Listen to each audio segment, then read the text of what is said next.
what's up everybody? True Boxing here. Thank you for coming back to get hit with the truth.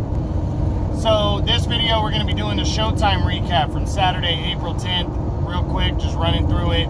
Take a look at the undercard. We saw Jerwin on contest, 112-pound champion, return to action. And he took on, I forget the guy's name, but he ended up having a pretty rough, tough battle. But he ended up walking away with a deserving decision as he retained his belts. I was good on the undercard. Then you had Ennis, the undefeated fighter, took on the game veteran Thomas Delorme, welterweight action. And Ennis proved that he belongs as he got a hard-fought but deserving 12-round unanimous decision over Delorme. He just stalked Delorme, broke him down, and just kept coming. And in the championship rounds, he did not slow down. He didn't let the veteran Delorme take over the fight. Delorme was in the fight. It was competitive. But Ennis proved that he is at least a top 15 welterweight with that win. That was a nice performance right there against a game veteran in Delorme. And he, throws himself in the mix of the, heavily talented and the most talented division in boxing, 147, which is welterweight. So big win there. Now also making a name for himself at welterweight was the undefeated Ennis, who took on Sergey Lipinets and got a fantastic 6th-round knockout victory over Lipinets, the former champ at 140, as he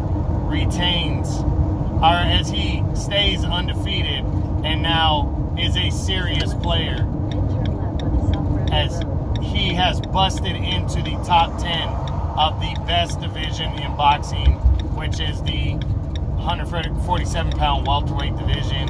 So big ups to the undefeated Ennis. I mean, his style, the one thing, it's not a knock against Ennis, it's just wanting to see more after this, is, Lipinets kind of had that come forward, aggressive style that catered into Ennis' style of boxing and being able to pick him off as he came in.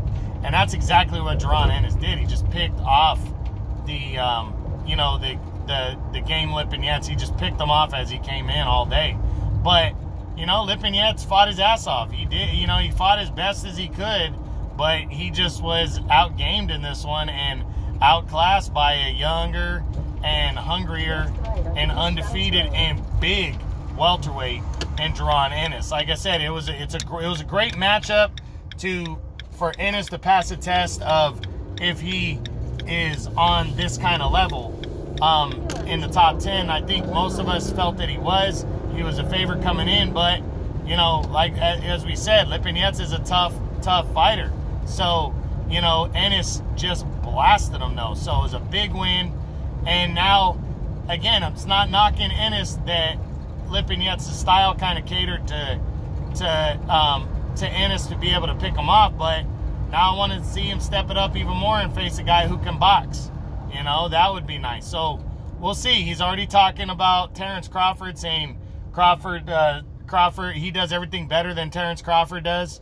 We're going to see where Ennis is at, but I do agree with something else that he said, that I don't believe any of the guys at 147 are going to want to fight him unless he's a mandatory challenger. So, but this was a very, very big test to pass, and he passed it with flying colors. So huge win for Ennis in the main event of the Showtime card that took place Saturday, April 10th. So that's your Showtime recap. Hope you guys enjoyed it. True Boxing, you've been hit with the truth.